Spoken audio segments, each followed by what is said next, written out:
Το VoiceThread είναι μια εφαρμογή όπου πολλοί συνομιλητές μπορούν να συζητούν και να σχολιάζουν φωτογραφίες και αρχεία μεταξύ τους με διάφορους τρόπους. Έστω ότι αναθέτουμε μια ομαδική εργασία στους μαθητές για το εσωτερικό του υπολογιστή. Ο μαθητής, για να εισέλθει στο πρόγραμμα, πατάει Sign in or Register και εν συνεχεία Register. Εκεί συμπληρώνει τα στοιχεία του με ένα email που προηγουμένως έχει δημιουργήσει.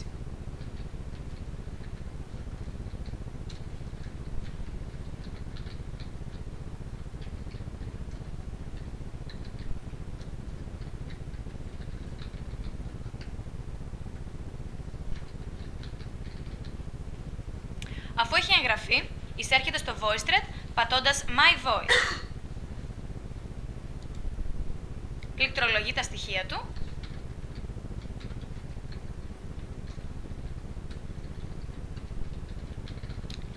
και κάνει Sign in. Τώρα μπορεί να χρησιμοποιήσει τις υπηρεσίες του VoiceThread. Επιλέγει Create, Upload και από το My Computer ανεβάζει τη φωτογραφία του εσωτερικού του υπολογιστή του.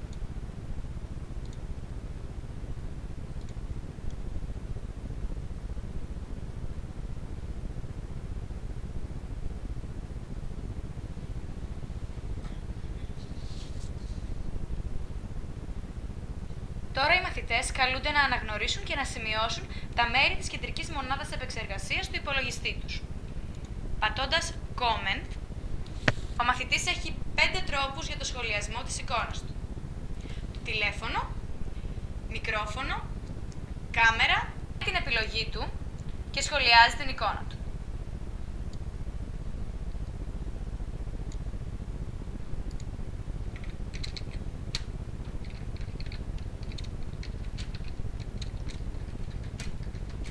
Μπορεί να επιλέξει κάποιο χρώμα, να κυκλώσει ένα σημείο στην εικόνα του και να γράψει κάποιο comment.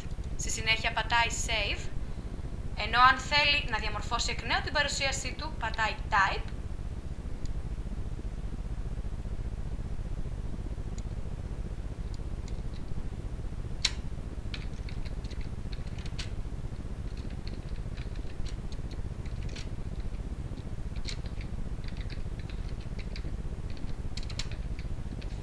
και κάνει κάποιο επιπλέον comment. Τέλος, πατώντας Play, εμφανίζεται ολοκληρωμένη παρουσίαση.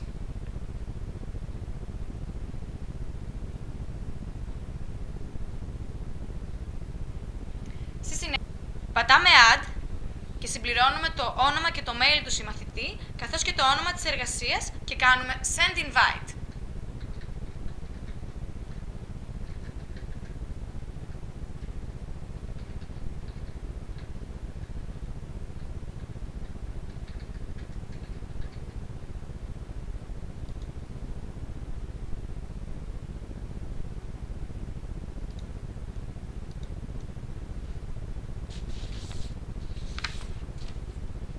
Ας δούμε τώρα πώς ο παραλήπτης δέχεται την πρόσκληση. Η μαθήτρια κάνει Sign in.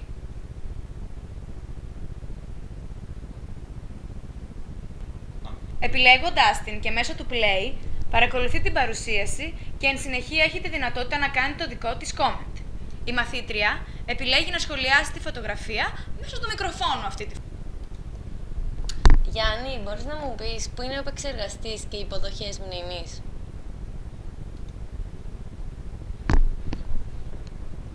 Γιάννη, μπορείς να μου πεις πού είναι ο επεξεργαστής? Η μαθήτρια πατάει Save και αποστέλει το ηχογραφημένο μήνυμά της στο μαθητή.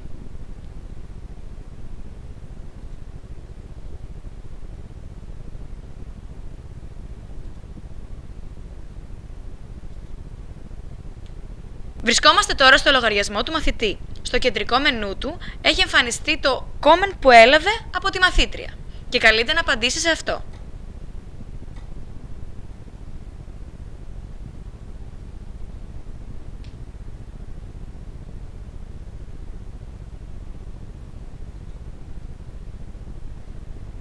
Γιάννη, μπορείς να μου πεις πού είναι ο επεξεργαστής και οι υποδοχές μνήμης?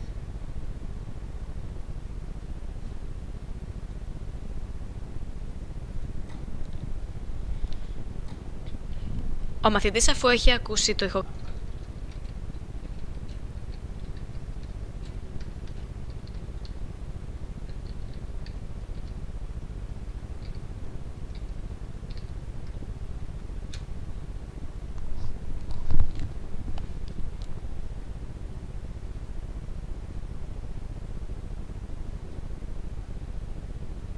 κάνει save το σχόλιο του .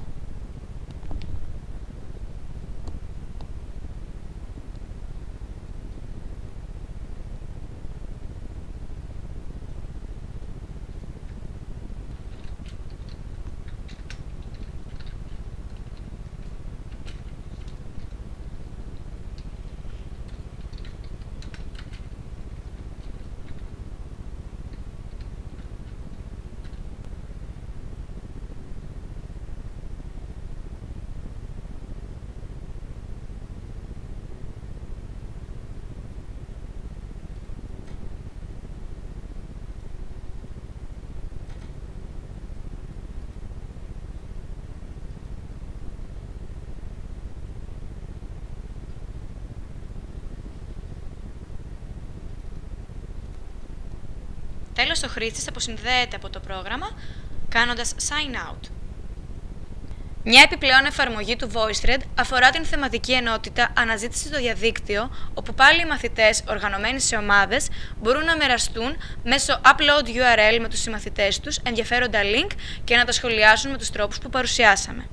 Επίσης, ένα τελευταίο παράδειγμα είναι η διδασκαλία πλοηγητών διαδικτύου μέσω του προγράμματός μας. Ο καθηγητής μπορεί να κάνει upload ένα βίντεο παρουσίαση στους μαθητές του, εξηγώντας βήμα-βήμα πώς λειτουργούν και ποιες είναι οι διαφορές των browsers.